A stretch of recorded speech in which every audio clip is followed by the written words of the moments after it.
नमस्कार प्रिय छात्रों, स्वागत है आपका अपनी ही YouTube channel supreme online classes पर। और आज की इस वीडियो में हम लोग अध्याय 3 जो कि ये कक्षा 10 का गणित विषय का अध्याय 3 को देखने वाले हैं। जो कि अध्याय का नाम जैसा कि आपको दिखाई दे रहा है, दिया गया है दो चर वाले रेखिक समीकरण युग्म। तो इस चैप्टर को आज हम लोग आरंभ कर रहे हैं और सबसे पहले हम लोग ये समझेंगे कि दो चर वाले रेखिक समीकरण युग्म किसे कहते हैं, है ना। दो चर वाले रेखिक समीकरण युग्म किसे कहते हैं, ये चीजें हम लोग आज समझने वाले हैं। तो चलिए मैं सबसे पहले लिख ले रहा हूं दो चर वाले रेखिक समीकरण युग्म और इनको एक एक चीजों को समझा रहा हूं। दो चर वाले रेखिक समीकरण युग्म किसे कहते हैं। तो चलिए वीडियो को स्टार्ट करते हैं। तो जैसा कि आपको दिखाई दे रहा है, दिया गया है दो चर वाले रेखिक समीकरण युग्म, ये चैप्टर का नाम है। इसमें सबसे पहले दिया क्या है, दो। इसको हम लोग समझने वाले हैं, दो को समझने वाले हैं। फिर इसके अलावा चर को समझने वाले हैं, चर किसे कहते हैं और रेखिक किसे कहते हैं और समीकरण किसे कहते हैं, युग्म किसे कहते हैं। ये एक एक चीजें हम लोग तोड़ तोड़ कर समझने वाले हैं। फिर आगे की ओर हम लोग प्रारंभ करेंगे। तो देखिए, दो यानी दो का मतलब दो, दो का मतलब दो। इसके अलावा हम बात करें चर की, किसकी, चर की बात करें तो चर, जैसा कि हम लोग पीछे बहुपद चैप्टर में चर के बारे में पूरे बेसिक से अध्ययन कर चुके हैं। यदि वो सब बड़ीवादी बहुपद चैप्टर नहीं पढ़े हैं, यानी दूसरा अध्याय नहीं पढ़े हैं, तो वो सब पढ़ते हुए आइए, ताकि आपको अच्छी तरह से ये सब जो चीजें मैं आपको बताऊं अगला चैप्टर में, तो आपको ज्यादातर समझ में आए। तो चर जैसे कि देखिए, चर जो है x, y, z या और हम कहें s, t, तो ये सब क्या है, चर कहलाता है ना। ये सब को हम क्या कहते हैं, चर के नाम से जानते हैं। इसके अलावा हम बात करें आगे रेखिक की, तो रेखिक की हम बात करें किसकी, रेखिक की। तो रेखिक किसे कहते हैं, देखिए रेखिक चर की घात 1 हो। चर की घात क्या होना चाहिए, घात जिसका 1 हो, उसे हम क्या कहते हैं, रेखिक कहते हैं। जैसे इसमें चर क्या है, चर देख चुके, x, y, z आदि ये सब जो है क्या है, चर है। तो चर का घात जब 1 हो, उस कंडीशन में उसे रेखिक कहा जाता है, रेखिक माना जाता है। बहुपद चैप्टर में पूरे बेसिक से रेखिक बहुपद किसे कहते हैं, द्विघात बहुपद किसे कहते हैं, त्रिघात बहुपद किसे कहते हैं, ये सब पीछे हम लोग समझ चुके हैं। अब हम बात करते हैं समीकरण की, क्या चीज की, समीकरण की। तो देखिए, समीकरण की हम बात करें तो समीकरण जो है, समीकरण को जो लिखा जाता है ax plus by plus c बराबर 0 के रूप में, या व्यापक रूप में लिखा जाता है। तो यह समीकरण को इस रूप में लिखा जाता है जहां a और b जो होता है, ये x और y, यानी x y क्या है, ये चर है, तो a इसका गुणांक होता है। क्या होता है, जिस गुणांक होता है। a और b जो है क्या है, चर का गुणांक है ना। वो भी कैसा गुणांक है, ये भी समझ ले रहे हैं। तो ये वास्तविक गुणांक है। यानी वास्तविक गुणांक का मतलब कि a और b की जगह पे जो है कौन सी संख्याएं होगी, वास्तविक संख्याएं होगी। इसके अलावा हम बात करें c की, तो c क्या है, ये अचर है। क्या है, ये अचर है। अचर का मतलब देखेंगे सर, अचर का मतलब होता है, अचर की हम बात करें, अचर का चर्चा नहीं किए थे। अचर जैसे 2, 4, 3, जैसे √2 या 6, या हम इसके अलावा बात करें जैसे कोई हर में संख्या 2/5, ये सब क्या है, ये सब अचर मानी जाती है। ये सब संख्याएं जो है क्या है, अचर है। और ए और बी जो गुणांक है एक्स और वाई का निचर का, यहाँ वास्तविक संख्याएं होगी। जैसे वास्तविक संख्याएं कौन कौन सी होगी?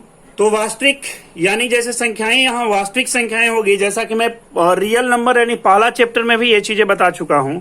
यहाँ पे क्या होगी? कोई संख्या होगी, जैसे -2, 4, 3, या हम ये कहें जैसे 2/5, या तो हम अन्य कोई और भी संख्या ले लें, जैसे 8, जैसे √5, √2। तो ये सब जो संख्याएं कहलाएगी वो कौन सी संख्या कहलाएगी? वास्तविक संख्या कहलाएगी। यानी यहाँ जो गुणांक में रहेगा कुछ इस प्रकार से संख्याएं रहेगी ए और बी का। अब हम बात करते हैं, इनमें देखे थे और एक चीज युग्म। क्या सर? युग्म देखे थे। देखिए यहाँ पे ध्यान देंगे, युग्म दिखाई दे रहा है आपको। तो युग्म की बात करें तो युग्म का मतलब क्या होता है? क्या युग्म? तो युग्म का मतलब होता है जोड़ा। याद रखिएगा, जोड़ा, है ना, जोड़ा। चलिए आगे की ओर बढ़ते हैं। अगला हम बात करें, अब हम बात करें दो चरों, जैसे हम ले रहे हैं एक्स वाई में रेखिक समीकरण युग्म का व्यापक रूप क्या होता है? तो जैसा कि आपको लिखा हुआ दिखाई दे रहा है, ध्यान देंगे, a1 x plus b1 y plus c1 बराबर 0, a2 x plus b2 y plus c2 बराबर 0। तो ये जो होता है, ये दो चरों, ये जैसे कि कोई भी चर हो, जैसे मैं ले रहा हूं x और y में, यदि रेखिक समीकरण युग्म का बात करूं, इनका व्यापक रूप का, तो इन्हें व्यापक रूप में इस प्रकार से हम लिखते हैं। इनको यदि मैं बात करूं, ध्यान से देखेंगे आगे, इनका यदि उदाहरण तौर पे इन्हें देखें तो जैसे उदाहरण तौर पे मैं एक ही जगह पे कोई संख्या ले रहा हूं, जैसे 2x प्लस 3y प्लस 5 बराबर 0। इसी प्रकार से जैसे मैं ले लूं -3x प्लस 6y प्लस 10 बराबर 0। तो ये जो है क्या कहलाएगी? एक दो चर वाले रेखिक समीकरण कहलाएगी। देखेंगे इनमें चरों की संख्या कितनी है? 1 और 2 दिखाई दे रहा है।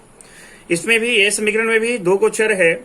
तो ये क्या कहलाएगा? एक दो चर वाले रेखिक समीकरण। दो चर वाले रेखिक समीकरण। तो दो चर वाले रेखिक समीकरण का व्यापक रूप हम जैसा कि देख ही चुके। तो जैसा कि दिखाई दे रहा है, यहां पे देखेंगे कि जैसे यहां पे लिए हैं x के साथ कुछ भी संख्याएं हो सकती है ना, कुछ भी संख्याएं हो सकती है। और यहां पे ऐसा नहीं है कि केवल प्लस में ही हो सकता है, या प्लस या माइनस किसी में भी संख्याएं हो सकता है।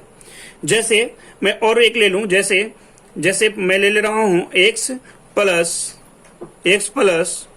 2y माइनस 3 बराबर 0। तो देख रहे हैं, प्लस या माइनस कोई भी चीज में यहाँ पे संख्याएं आपका हो सकती है।